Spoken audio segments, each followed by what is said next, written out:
Hello again and welcome back to the PhatPhish Guitar Studio. I'm Dave and this is another video in the series What's That Guitar? Where we take a look and listen to the various guitars that you see hanging up on the wall in the studio here. You see me playing on YouTube videos and whatnot. And today we're taking a look at a guitar which I've actually had for about a year, but I realised I never got around to making a video about it. It's this 1970 Gibson Les Paul Deluxe. As I say, this is a 1970 Les Paul. Before we get into this particular guitar, quick bit of Les Paul history.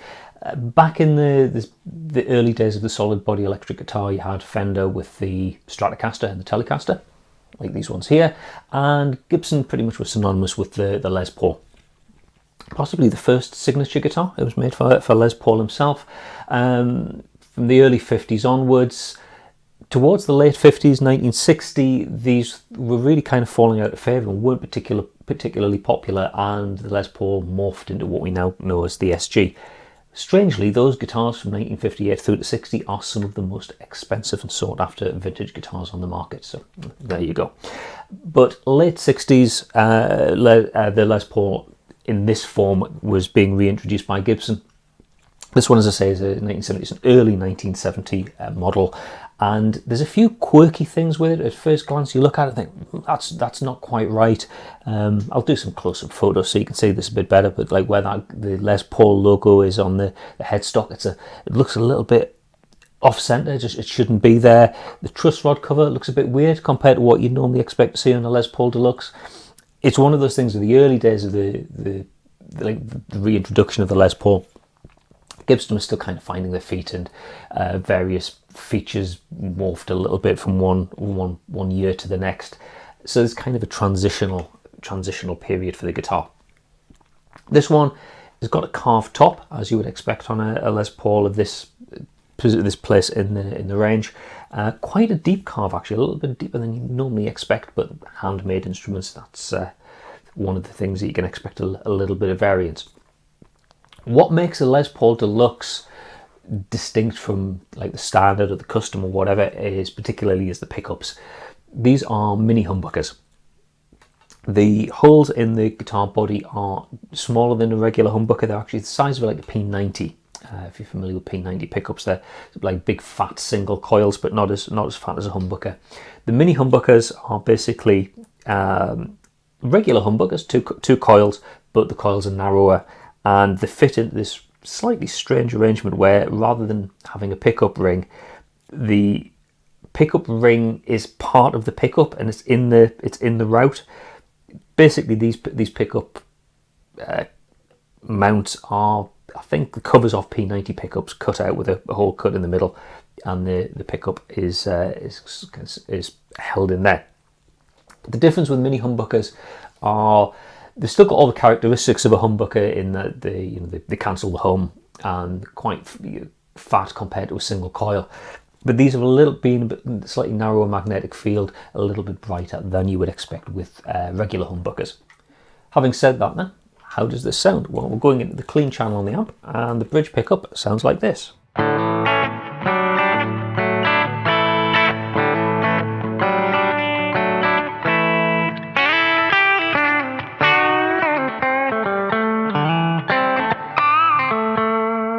Neck pickup.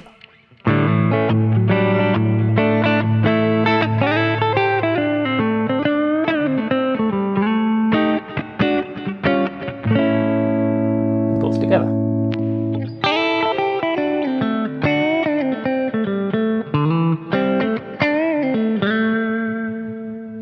So a nice full sound that you expect from a humbucker, but it's got a lot of clarity. I really, really like it. And with a bit of dirt, let's kick in. I've got an Angry Charlie down here on the board.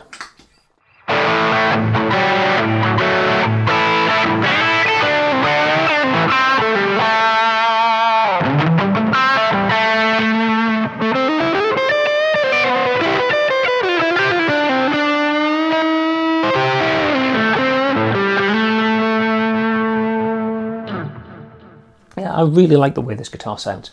Being a Les Paul, it has the foibles that Les Pauls have. It's got that big, blocky heel joint here where the neck joins the body. I find it a little bit cumbersome, particularly after I've been used to playing Strats and someone like my Williams Evo and my Thompson have very well carved heel joints. This is a little bit cumbersome. Easier to play standing up than it is sitting down, but still not as easy to get to the higher frets as I'd like. But you know, hey, that's what you get with a Les Paul. And the other thing I'm not so keen on is the weight. As tips, the scales are just over 12 pounds. It's a fairly solid, pretty hefty guitar. It's what they call the pancake body. So at this point in time, Gibson were using, it's a one piece, but there's two one pieces with a little veneer in between them. I think this was just a cost-cutting thing. Rather than having a big solid block of wood, they could get these thinner pieces and join them. Still with the maple top with the gold paint on it. This is covered in cracking and checking, which is the result of the nitrocellulose lacquer being exposed to changes in temperature.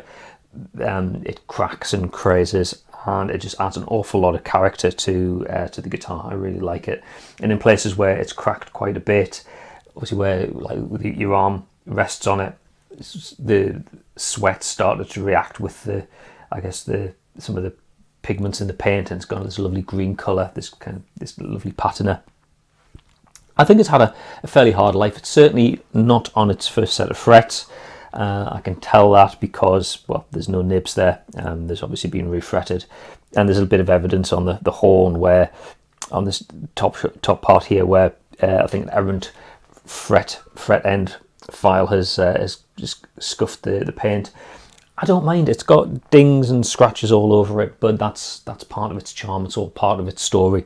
I was showing this to a guitar repairer just last month. Actually, we were talking about it. He just loved this guitar. And he said, "Oh yeah, these little dings we could, yeah, if you wanted." He says, "I could repair the lacquer there." But I said, "No, I like it. Like I said, it's part of the guitar story." Down at the headstock end, we've got the Cloisonne tuners with the plastic buttons, lovely aged plastic now. Obviously getting on for 53 years old now at the time of recording this. It's got a little bit of a volute, which adds a bit of strength. One of the downsides of Les Pauls is that, or Gibsons in general, is that angle of the headstock is a point of weakness. So having the volute, the little bit of extra wood that's not being carved away there, adds a bit of strength and helps to protect you, or protect your guitar. If it gets dropped, it's less susceptible to neck breaks. Not invulnerable, but a little bit better than not having one at all. So I think that's all there is to say about it. It's a lovely, lovely guitar. It's, yes, like I say, it's cracked and crazed paint. Some of the chrome is starting to flake off on the bridge. Lots of battle scars and signs of wear and tear. But I love it. It just gives it character, and because it's got a few dings and scratches, I'm not like super precious about, I'm frightened to take it out of the case and play it, and worried about if my belt buckle's going to catch the back and scratch the lacquer. It doesn't matter. It's got a bit of buckle rash there already, so I don't have to be frightened about playing it. Loads of character, great sounding guitar, and so yeah, that's this episode of What's That Guitar, the 1970 Gibson Les Paul Deluxe. Hope you enjoyed that. If you did, please click like down there. If you really enjoyed the video and you want to see other things that I post on the channel, then please click subscribe, which is also down there. And there's a bell icon. If you click that, you get notified of any videos and whatnot when I post them. You're welcome to leave a comment. I don't always get notified by YouTube when people leave comments on videos. So if there's something specific you want to ask me, whether it's about guitars, guitar playing, music theory, guitar picks, anything at all, you're better off going here. Fill that form in, send your question in, it comes direct to me, and I can get around to answering your question in a future video. Okay, that's all for now. Thanks very much for watching, and I'll see you next time. Bye for now.